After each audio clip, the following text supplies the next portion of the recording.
Osteoporoz müalicəsi alırsınızsa və diş çəkimi və ya implant planlaşdırırsınızsa, diqqətli olun. Osteoporoz müalicəsi alan bir çox pasiyent diş həkimi və ya diş implantı planlayanda bu iki mövzu arasında əlaqə ola biləcəyini düşünmür. Amma bu çox önəmlidir.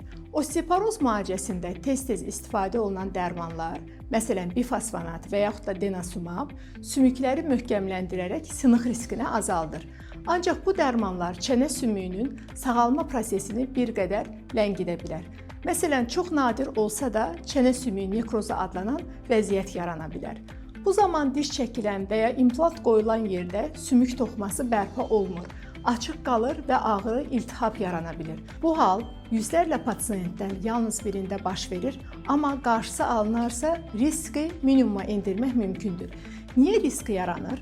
Bu dərmanlar sümüklərin yenilənmə dövranını yavaşladır. Normalda hər çəkimdən sonra sümük biraz dağılıb sonra yenidən bərpa olunur. Amma bifosfonat və denosumabla bu proses daha yavaş getdiyi üçün yara sağalması gecikə bilər. Xüsusilə 3 ildən çox bifosfonat və ya denosumab müalicəsi alanlarda, diş əti infeksiyası və zəif ağız gigiyenası olanlarda, siqaret çəkənlərdə və diabet xəstələrində risk daha yüksəkdir.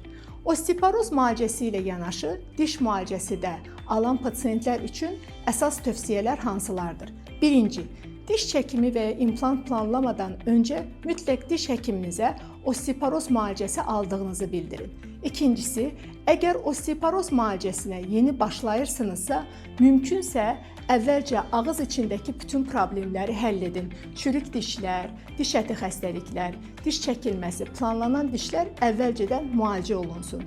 Üçüncü, müalicə davam edərkən düzənli diş baxımı və təmizliyi çox vacibdir. Və ən önəmlisi, özbaşına osteoporoz müalicəsini dayandırmayın.